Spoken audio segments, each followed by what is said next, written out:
instrumen negara yang ada mengganggu-ganggu dikit atau bahkan banyak, gitu kan, hentikanlah. Misalnya apa, Gus? Oknumnya atau lembaganya kita nggak tahu, pokoknya kayak gitu. Nggak usah Contohnya? diperdalam lagi, nggak bisa dicontohkan. Nah, Institusinya ada, orangnya gaib. Politikus Partai Nasdem Zulfan Lindan mengatakan FPI dan HTI akan menjadi buah si malakama untuk Anies Baswedan jika terpilih menjadi presiden. Dia memprediksi akan ada tuntutan besar-besaran kepada Anies untuk memulihkan kedua organisasi tersebut.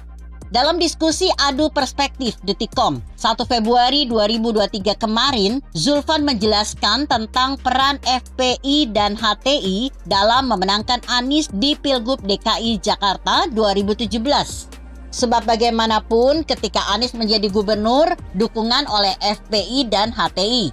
Mereka besar-besaran memobilisasi kelompok-kelompok Islam yang berseberangan dengan Ahok.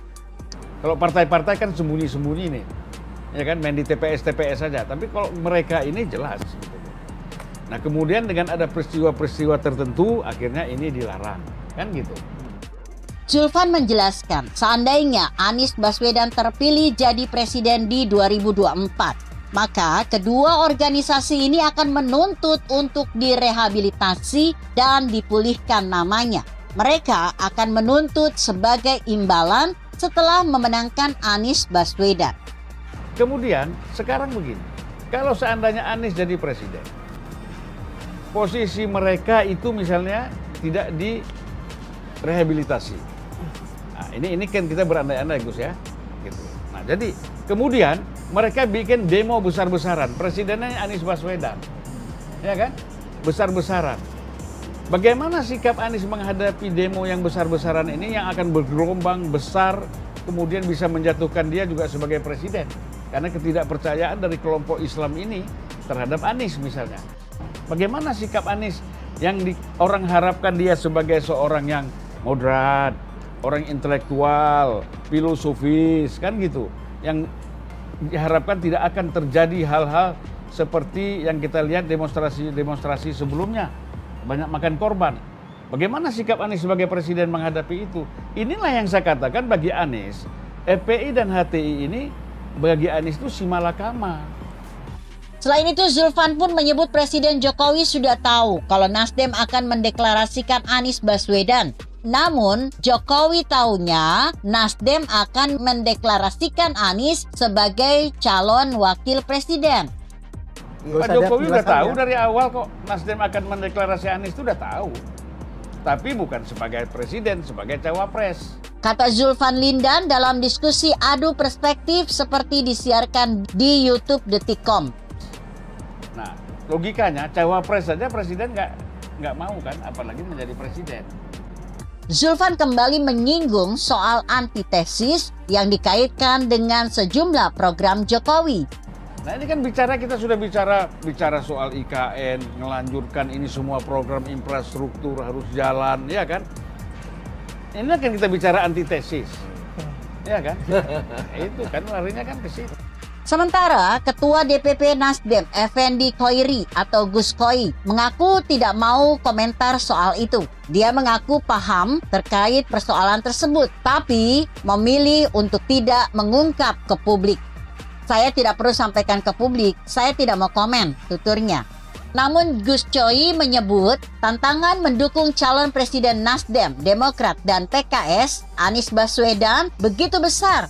Gus Choi mengatakan ada banyak gangguan dari luar yang coba mengganggu pencapresan Anies Baswedan. Tantangan untuk mencapreskan Mas Anies itu memang luar biasa. Ya. Tantangan luar biasa. Apa ini?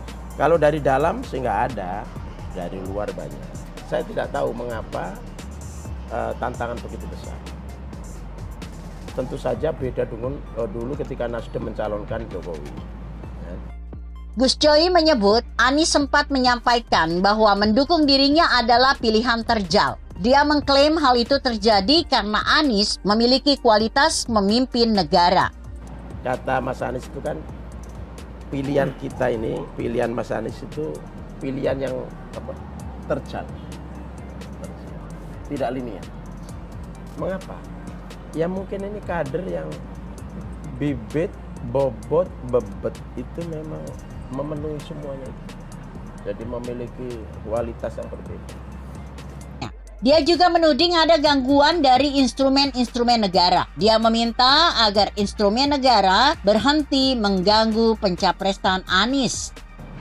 Nah, tapi meski demikian, kita berharap kompetisi ke depan kompetisi yang berkualitas. Masalahnya kan gini, Instrumen-instrumen negara yang ada mengganggu-ganggu dikit, atau bahkan banyak, ya kan? Hentikanlah. Karena ini juga putra. Kita mencari putra terbaik bangsa, memimpin negara ini. Namun dia tidak mau menyebut siapa pengganggu tersebut. Saya dengar begitu, ya kan? Misalnya apa, Gus? Oknumnya atau lembaganya kita nggak tahu, pokoknya kayak gitu. Nggak usah Contohnya? diperdalam lagi, nggak bisa dicontohkan. Lantas, politisi senior Partai Nasdem Zulfan Lindan juga menyambungnya. Dia menyebut institusi pengganggu itu ada, tapi belum jelas siapa orangnya. Katanya, institusinya ada, orangnya gaib. begitu kira-kira. Bagaimana menurut Anda? Jika Anda berpendapat lain, tuliskan komentar Anda di bawah ini. Saya Emma Karisma 90.